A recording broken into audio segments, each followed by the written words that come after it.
Welcome to The Search for Clarity. I'm your host, Richard DeCock, and we are continuing our two-part episode on unlocking leadership potential through the transformative art of coaching skills. If you haven't watched episode 1 yet, I suggest you switch over and watch that first because that's got a lot of good context for you before we delve into the details around how to apply many of the skills and so forth associated with coaching for leaders and managers. So check that one out. If you've seen it already, then welcome back. Let me introduce our guest to you. We're very fortunate to have Julie Starr join us today. She's a leadership coaching thought leader. She has over 20 years of experience transforming the lives of leaders and many others from across the globe. She's a best-selling author of books such as The Coaching Manual. Also, the book that we're focusing on a lot today is Brilliant Coaching. And she's also got a book called The Mentor Manual as well, which is also a really great read. So check all three of them out. Really, really good books. What I really liked about them is they've got a lot of really practical applications. So if you are a coach, check out the coaching manual, check out the mentorship manual. If you're a leader or a manager and really want to get into the guts of coaching itself, check those two books out. But if you're just wanting to get some good skills to do good leadership and good management, Brilliant Coaching is a book that you have to read. So I'd highly recommend it. Julie's also the owner of Starr Coaching. And today we're going to be doing a deep dive into what the skills around coaching are and how to really apply them effectively as a leader or a manager in your workplace. So without further ado, let's jump straight back in. If we start to dissect this and get a little bit more down to the granular pieces. So we've talked about generally what is coaching. I think we've sort of forming a clearer view of what it is and also a little bit in practice. If managers or a leader was to start taking on coaching as a skill, I mean, it's not a single skill, is it? It's a variety of different skills that give you the ability to effectively coach. What kind of skills are we looking at to be an effective coach that you need to start building muscle on and getting stronger at? So we use something called the Skills Star, which helps us focus on kind of 5 core skills, but actually, and so those are things like effective listening. So being able to operate from attention and intention as we are listening. So we have a typical presupposition, which is I'm either listening, I'm a good listener, bad listener. I'm either listening, I'm not listening, and that's not helpful. We talk about levels of listening. So in the coaching manual, you'll see we have cosmetic listening, conversational listening, active listening, deep listening, things like that. So it's understanding the importance of listening to create space, but also understanding the energy of effective listening, being this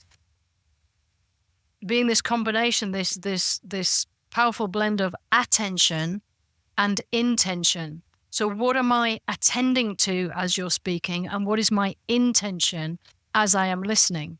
So we kind of unpack these if I'm listening in order to fix, or I'm listening in order to, my intention is to have you stop talking and me start talking. It doesn't matter how brilliant my comprehension as you're speaking is. So we kind of unpack these skills. So we have listening, we have asking effective questions, so simple open questions. It's often a bit of a trip hazard is questions, because everybody thinks that a brilliant coach can ask brilliant questions and you get these magical questions that create miracle, eureka moments, and that becomes the unicorn in the Black Forest. So don't, relax about it. I've never heard that expression. I like it. I think I just made it up.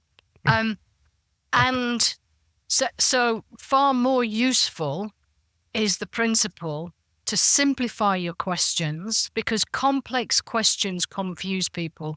So let people focus their energy in answering the question rather than understanding the question. So we kind of help people just, again, relax with the need and the pressure to ask a brilliant question and just say, okay, just what do you want to know? What's interesting at that point? What can help them get to the next stage of their understanding? So there's listening, there's questioning, there's building rapport because rapport garners openness and trust and influence. There's within the role of a manager, there's the ability to give messages of constructive feedback. And so being comfortable in being able to point at poor performance, poor behavior, inappropriate behavior, whatever it might be, and do that in a comfortable way that is a dialogue. It is a conversation rather than a diatribe being a lecture from me to you. Mm-hmm. And employ these skills of listening and questioning to help facilitate that whole conversation. So there is, and there's the ability to flex my style. So as you said before, it's not simply I tell or I ask. There are different behaviors that sit across this influence, this scale of influence. So there's all these skills that we can offer people, and we do that.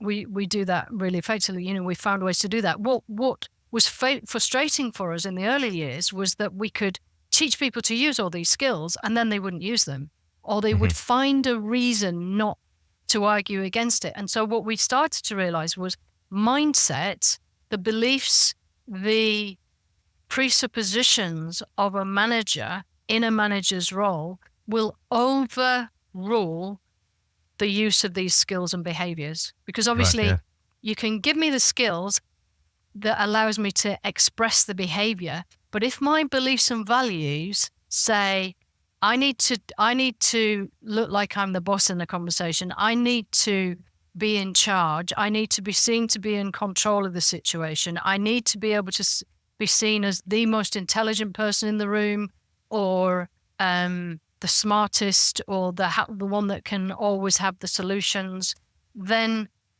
when you ask me to sit back and ask somebody questions like, well, what options do you have? Or what have you already tried? So what could work better? Or what would the consequence of that be? My ego starts to get involved, which is you're sounding dumb. You're sounding like you don't know anything. And so we kind of have to relax that for an individual to be able to help them employ the behaviors.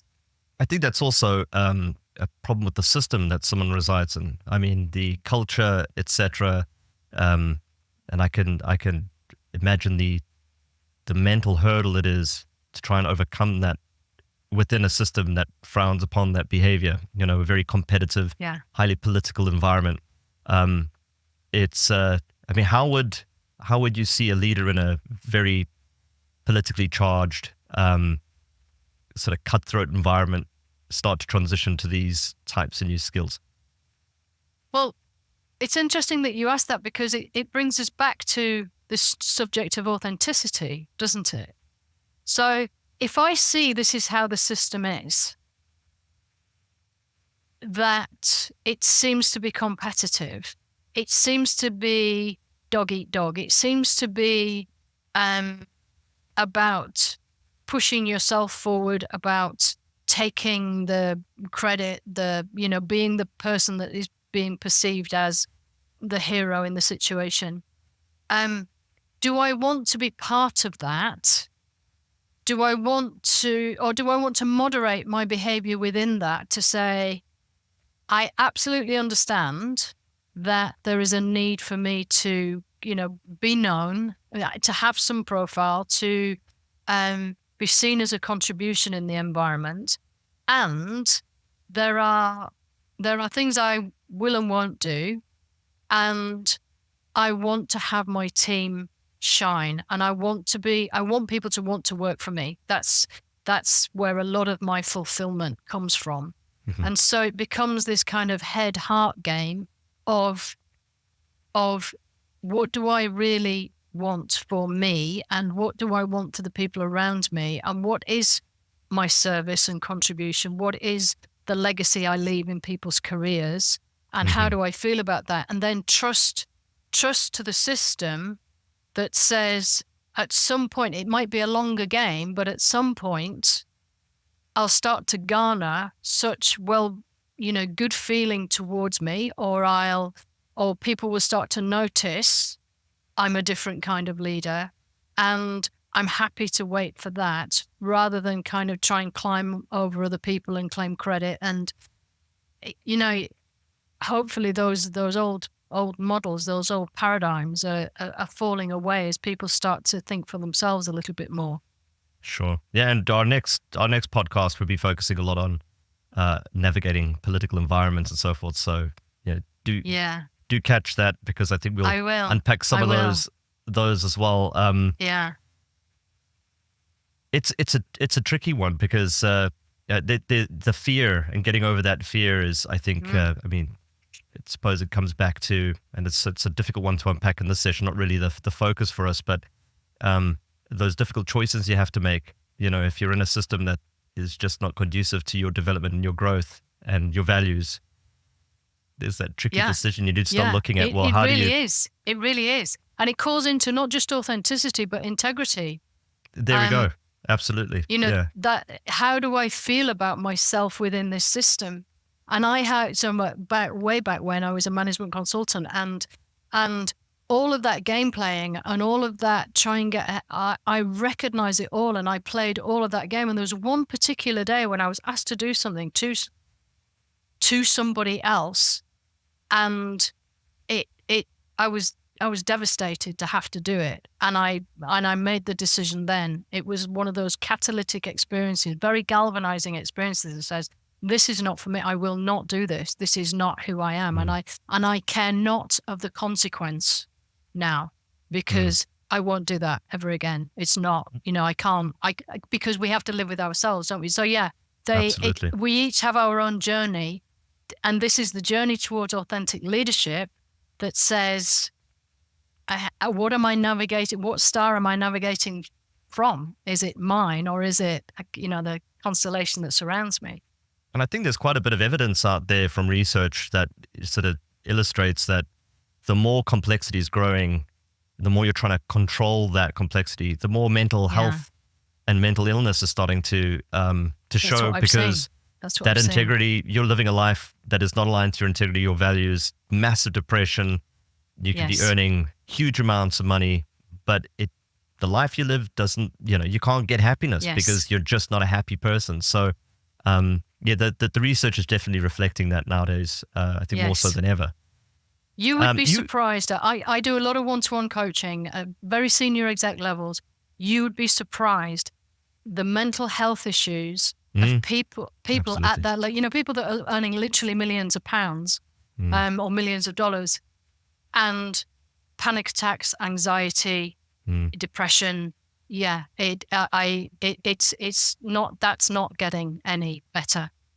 And you were a project manager, if I remember correctly, before transition to your coaching. Long time ago, change manager. Back in the days of things like BPR and business process re-engineering, and those are the days.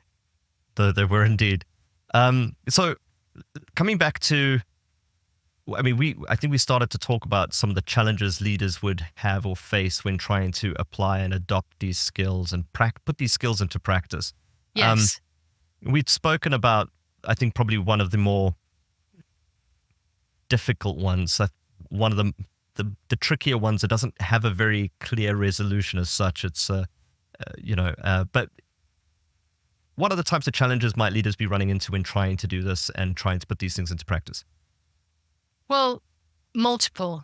So this is why I wrote Brilliant Coaching, was to give managers easy access and things and tips and tricks and things to do and bite-sized ideas to try in a conversation.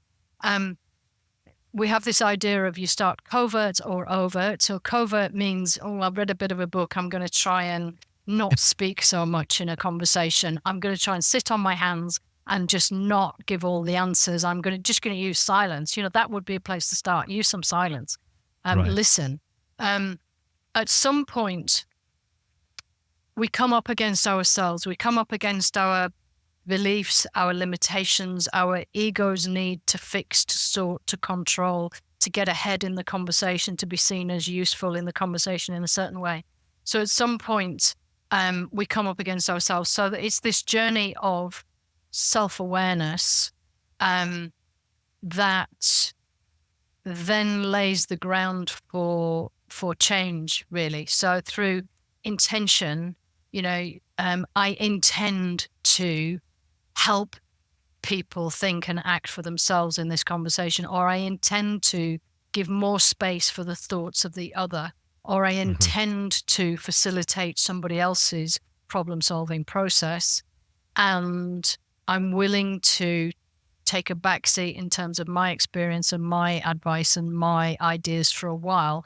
Not saying that I won't ever give them, but I'm just willing to play with doing something different in a conversation, having a different style of contribution, in order to see what comes of that. So I think it's good to adopt a novice mindset of, I'm just going to play with this. I'm just going to have, and if I don't enjoy it, if it's not working with this individual in particular, I'm just going to go back to what I was already doing, because that kind of works. So I think staying, using it as an experiment, having this, okay, I'm going to do this divine experiment, which is, what if I didn't tell everybody what the answer was all of the time? What would happen? Right. Just that. You don't have to be, rub yourself out and draw yourself again into this perfect, excellent, amazing coach. And I think it's great to mention at this stage, if you get this book, Brilliant Coaching, what I loved about it is the practical application. You'll see that within every section, there's a nice little, in a nutshell, or a nice little exercise that you can do for every single one of the skills that really make this very accessible and a very practical read, and very practical to apply. And Julie, you've provided a tremendous amount of resources for free online as well. Yes. And videos, to help with these things. You've got examples in the book around the conversations that a manager and a constituent might be having. Dialogue. Dialogue, there we go. To illustrate the application of many of the things. If you're wanting to get started, Julie, you've given all the tools necessary to get the best start at going at this that anyone could possibly have. So I'll put the details in the.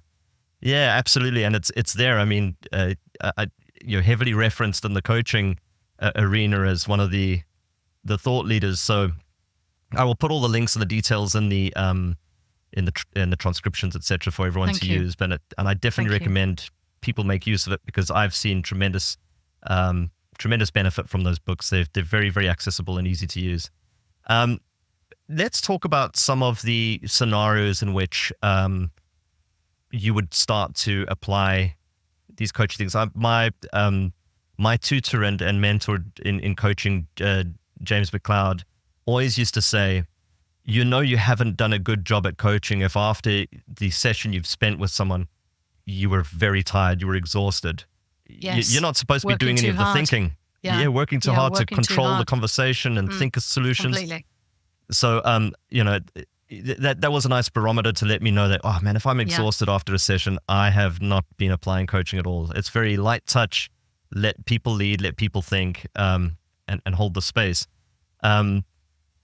So coming back to the practical application of this, what you speak in your book about planned versus unplanned situations, which I loved, because that is, definitely the world we live in. Would you mind walking us through the thinking there? You've got a few models that you've got in there as well. I'll illustrate them on the screen as we talk through them as well. Thank you. So we have what you might think of as a planned conversation. So it's a one-to-one. It's an interview type situation. It's a situation where you think, okay, we've scheduled a time. We're going to talk about this, and I'm going to get them to be responsible for the outcome of that conversation. And we have something called the coaching path, which is our version of the GROW model. So people will have heard of the GROW model. I get really frustrated about the GROW model because I feel it's too formulaic for people, and it doesn't always create the quality of inquiry. And so we constructed or kind of gleaned something called the coaching path, which feels more like the structure of a conversation with a bit more flexibility into it. So we have that for offline conversations, or I have to be careful in this tech environment, kind of planned conversations, away Right. from the workplace kind of Right. conversation. Then we have something that we developed, which is called response coaching. So it's coaching as an everyday, in the moment, behavioral response to a question, to a statement of problem, to a challenge. It's that coaching in the everyday conversation, because we realize that this is where the power is. This is where this ability to just orientate with a coaching mindset, to ask a useful question, to help somebody think, to encourage them to act. Right. So it's that, the age old, people come into your office with monkeys. This is a dated example now, just even because of the context. Somebody comes into your office with a bunch of monkeys, and the monkeys are the problem, and they kind of leave you with all the monkeys. Well, response coaching helps you have somebody take the monkeys back out with them. Useful for both styles of conversation is something called the stepping stones model, which you will have seen in Brilliant Coaching. The stepping stones model shows somebody how to traverse this idea of, if I'm being less directive, I'm asking, or if I'm being directive, I'm telling. And of course, sometimes there's good reason to do both, either in a conversation. And looking at all the other behaviors that we can do along that spectrum that are more directive or less directive. So for example, silence is the least directive we can be. Asking a question is pretty less directive. Having a summary, summarizing what somebody has said, is a little bit more directive than asking a question, because it's kind of pointing at something. You have just said this, so I'm pointing. That's a summary. Making an observation is another slightly more directive tool. I notice you haven't spoken to this individual, or I notice you seem to be avoiding that element of the project area or the training or whatever it might be. So I've got silence, least directive. I've got ask a question, less directive. I've got summary, a little bit more, I'm pointing. Observation, there's a bit more of me in that, isn't there? There's a bit more of my influence, my direction. Next to observation, I'd have advice. Now, obviously, as somebody's boss, when you give them advice, they'll often take it as an instruction, but it needs to be in there for completeness. So there's advice. If it's peer-to-peer, advice can be taken or left on the table. And then I've got instruction, which takes me to the other end. So once you give managers and leaders, the understanding and awareness that it's not either or. It's not either I'm coaching, which is asking questions, or I'm telling, which is being direct. And that then becomes right and wrong, which is hideous. It just becomes this scale of flexibility that I use to influence, and I can move. I can make an observation and then ask a question, or I can make an observation and then I can give some advice. I can traverse this in either direction. And once you give managers access to all different aspects of this and help them build the things because quite often they're really good at giving advice or really good at giving instruction or even making an observation, but they don't use summaries so much. Exactly. So we just kind Which of is so build powerful. people's muscles. Yeah, it can be, as long as it's not overused. Yeah, it can be. Yeah. If we overuse it, it becomes a bit odd for the individual. It's like, why does he just keep telling me what I've said the whole time? But it can be really useful breathing time for an individual to hear what they've just said and think, gosh, yeah, I haven't even talked about speaking to Jared about any of this.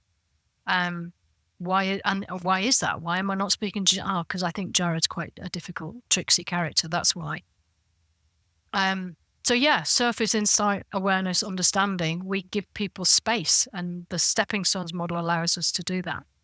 And what I loved about the stepping stones model in conjunction with the coaching path is that the flexibility of it. So you can adjust you start from more of a coaching standpoint, depending on the conversation. We're running through the scenarios now, but based on a conversation, you can move between the silence or the providing of an observation to being more directed Yeah. if you are Yeah. feeling that the individual's Yeah. not really taking the direction that they need in order to be successful, or if they're Yes. not, if they're sort of admitting to the fact they're not sure what the answer would be, etc. So, and then moving back out to a more coaching stance after you've given that direction, if you will. So I love Completely.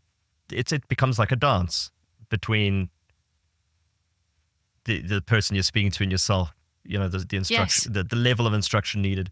Because I think the more senior one of your resources would be, or your team would be, the far less instruction you would ever give.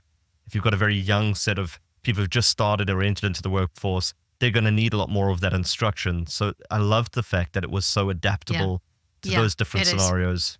Yeah. But you can still try and put as much weight to the non-directive coaching, the empowering side of it as you would like and as you'd feel comfortable with.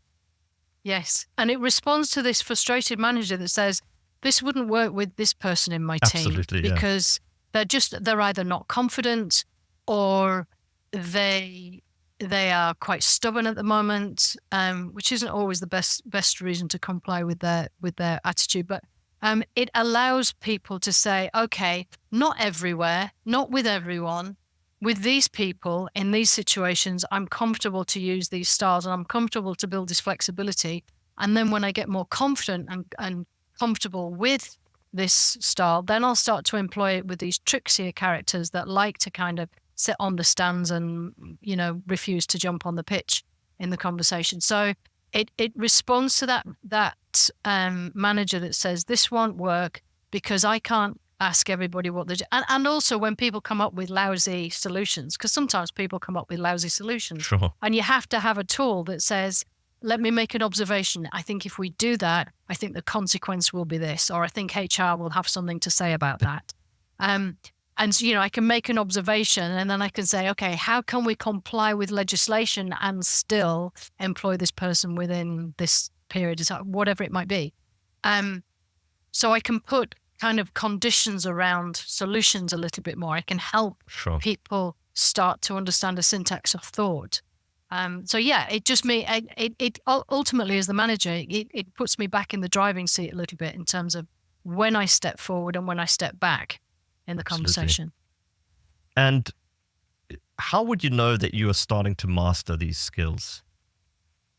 I mean, what would it look like? Enjoyment, pleasure. This is what we see from people start to enjoy the leadership and management conversation. So where people that had been daunted by having one-to-ones or just dreading these trixier characters, they start to really relish. We love to learn. We love to expand our skills. We love to enlarge our contribution. It becomes when we start to see how much people grow and thrive and enjoy being the respect that comes from these conversations of being asked for their own views, for their own thoughts, and then start to see people thrive, to grow, to accelerate their development in the environment. For any leader that should be a leader, they start to enjoy themselves and relax in that system, because rather than carry the weight of this independent mindset, they are eased into this interdependent mindset and have the comfort of the system, which is, look at how dynamic this team has begun to be. And I feel so good at at being part of such a worthwhile contribution of helping to create the context by which other people are successful. That's why we're still doing it all these years later, is because it really switches managers on. It lights people up in the conversation. Sure. Yeah, I can absolutely see that. What would you say is the simple, most impactful next step a leader or a manager can take to start crafting their coaching skills to the point of one day becoming masters at them? It begins with self-awareness. Start to notice in the very next conversation you have, start to notice your attention and your intention. Where are you focused in the conversation and what are you trying to do? And then you'll start to notice your own systems of control, your own need to hear a problem, fix a problem, this egoic driver of being the person that's seen as the source of all the solutions in the environment. And start to ask yourself questions, how's that working out for you? How much duress are you putting yourself? Do you have these child or parent young adult type relationships, or do you have these adult conversations? Do you feel equal in the conversation, or do you feel like you're trying all the time to get on top, to get ahead? Because and again, you can feel the duress of that in an adult relationship with the people that work for you. The system starts to relax, and then the energy can really surface. Yeah, absolutely.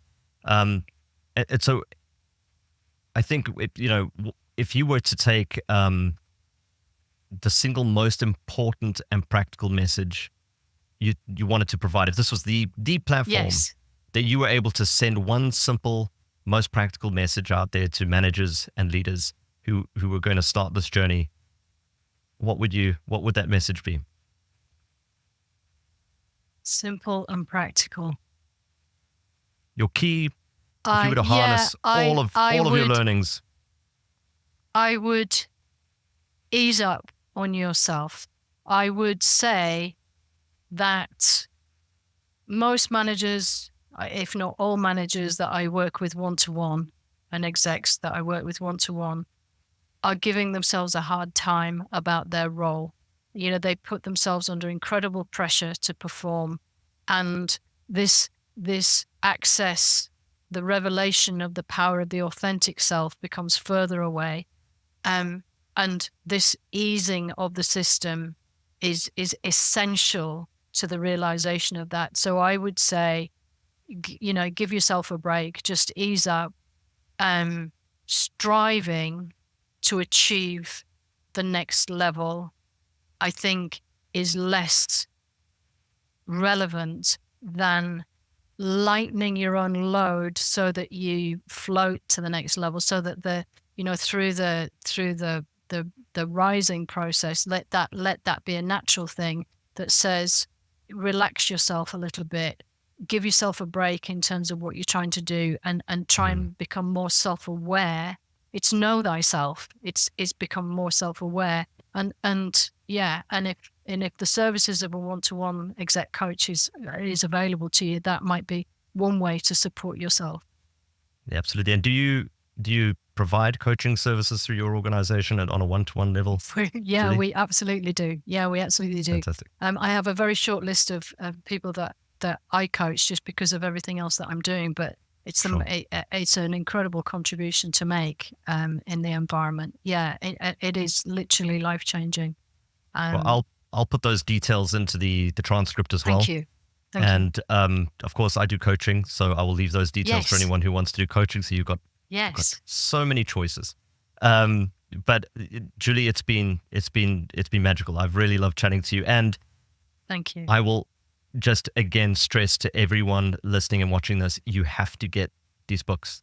Again, they're brilliant, and they will really make this whole understanding of the practices much easier to digest. The skills all really clearly laid out and articulated. So read the book, start putting it into practice, and consider coaching in your journey to become a better manager with a coaching mindset, or a leader with a coaching mindset. And thank you so much for being with us for this next, for our first and renewed search for clarity. And I hope that we have brought a lot more clarity to the topic. I know that, Julie, you have definitely brought a lot more clarity for me. So until we meet again, thank you very much. Thank you so much for the opportunity. I've loved the conversation. Well, that brings us to an end of our two-part series with Julie Starr. I hope that you have found it as informative as I have. I think there's been a lot of really helpful guidance and tips that have been provided. And of course, the brilliant coaching book is a must-read. I've been going on about it. It is really a good book to read, a really practical book to read to start getting a lot of this practically put into place for you in your workplace. And you know what the great thing about it is? Doesn't matter if you're a leader or a manager, the book applies to just about anyone. If you want to improve your conversations, it's a definite book to read. So what did we cover in this session? We looked at our core coaching skills, so effective listening and how to apply that, asking effective questions, building rapport, constructive feedback, flexibility in your approach to make sure that people don't think you're a robot. Some challenges in implementing these skills. We covered discussions around mindset beliefs, organizational culture that would be a challenge to apply these. Personal integrity and authenticity is another one. And then finally, we looked at how to apply these skills practically in your workplace. And I think one of the important messages underlying all of this is that you just need to go and experiment with it. And you have to just keep trying, keep practicing, keep practicing. It's like a muscle. You build that muscle up over time, you'll become really good at it. So that's a wrap. Hope you enjoyed it. And stay tuned for our next episode coming up in about 2 weeks. You're really going to love this one. Not going to share any details just yet. Keep your eye on the social media networks. I'll chat to you all soon. All the best and good luck on your search for clarity.